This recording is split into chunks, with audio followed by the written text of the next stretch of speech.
Thank you, JB.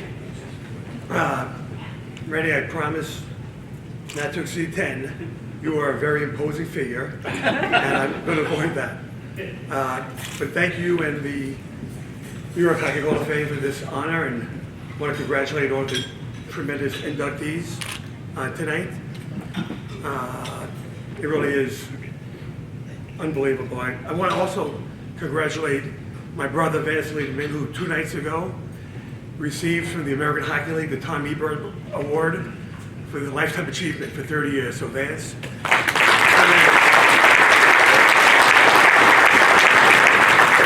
And Don and Frank, also from Syracuse, thank you for the kind words about our Crunch organization.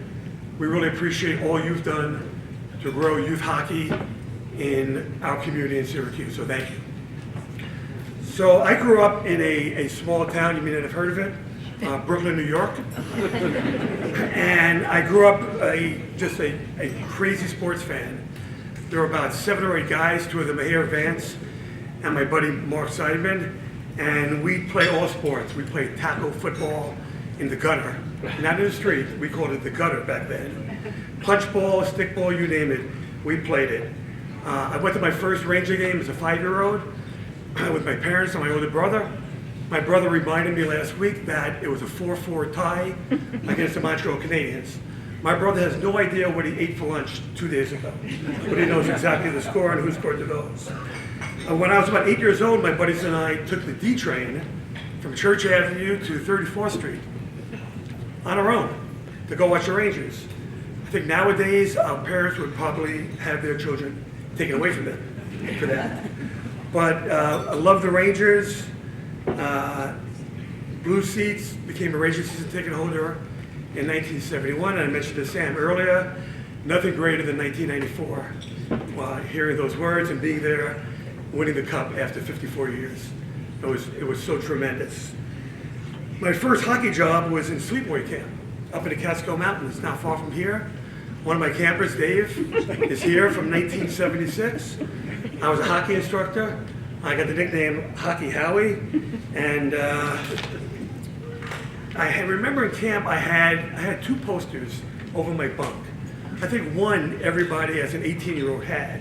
There was a picture of Farrah Fawcett, the famous picture in the bathing suit, right? But the other was a quote from RFK, the late RFK. And he wrote, "Some men see things as they are and ask why. I dream of things that never were and ask why not." And that was a quote that stuck with me to this day and has always inspired me to do better. I realized early on that I was not a good enough skater to pursue a career in hockey. And when I told my mom and dad I was thinking about becoming a professional boxer, they threatened to disown me. So that career quickly went away. So I went the other route. I became a sports writer. I spent about 2.5 years at the Associated Press, covering boxing and hockey. And then a pivotal moment in my life came in 1981. One of my editors recommended me to a gentleman named Alan Taylor, who's sitting here, who is my mentor, a second father to me. And he hired me in his PR firm. And I remember the first event, 1981, was Sugar Ray Leonard, Thomas Hearns' super fight in Las Vegas. And my job was to work Thomas Hearns' training camp in Traverse City, Michigan. I was up there for 6 weeks, flew home, went straight to Vegas, was in the corner actually of Ray Leonard during the fight. I don't know if you remember when Ray's eye puffed up and they got the end swell and they kept pushing it out. And Ray wound up knocking out Hearns in the 14th round. But I got my start in PR and marketing, and in 1993, we had a client, it was Black Velvet Whiskey. And the director of marketing for the American Hockey League was a guy named Bob Arablo. And he was trying to negotiate a sponsorship with me, representing the brand. We came to terms. Bob got to know about me and my love for hockey. I was a big fan. And about 2 months later, I got a call and he said, there's an opportunity in Syracuse, New York. They've got a groundswell of fans that want to bring hockey, but they don't have anybody who could lead that effort. Would you be interested?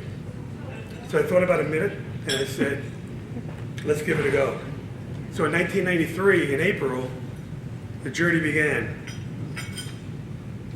And we were bringing back hockey to a market where it had failed 4 times within a decade prior to that. And it was labeled, for one reason or not, the hockey graveyard. So we had our challenges. But our 13-month journey ended on May 5th, 1994, when we were awarded the American Hockey League franchise. Like a dream come true. And I remember turning to my buddy Vance and saying, holy crap, what do we do now? Because we had a season that was starting at the end of September. We had no staff. We had a lot of ideas and a lot of passion, but we had a lot of work ahead. And at that time, I had 3 young children. My youngest son, Connor, was 2. He's here now. He's 32 with a wife and 2 beautiful grandbabies, or babies, my grandchildren. And it changed my life forever, the crunch. And now 30 years later, I really have lived the greatest dream. I've worked with and met the most wonderful people. I've been blessed with great partners in this journey. Alan Taylor, Steve Miller, Vance Liederman, Steve Apesos, and John Naniff. I've met GMs and worked with terrific people like George McPhee, now the president of Vegas, who believed in Syracuse as a market, and us back in 1994, with Doug McLean with the Columbus Blue Jackets, and now with the best GM in all of hockey, and a better friend and a better person, 2-time winning Stanley Cup champion, Julien Brisebois with the Tampa Bay Lightning. The best organization in all of sports. I've also had a chance to talk hockey, which I love, with Julien, but with great coaches like Gary Agnew, John Cooper, another Stanley Cup champion, Benoit Groux, and my good friend and our current coach, Joe Bouchard. I've tried to accomplish, as RFK stated, the why not. Back in 2010, when they said it couldn't be done, we became the first American Hockey League team to put on an outdoor game on a dirt racetrack in the State Fairgrounds in New York. We drew close to 21,000 fans, and we did it because of the great staff led by Vance, Jim Sorosi, Andrew Marino, and others. 2014, there had never been a hockey game, a pro hockey game, in the Carrier Dome at Syracuse University. We said, why not? Let's try it. Almost 31,000 fans there that night. Special event for us. We've hosted 2 All-Star games.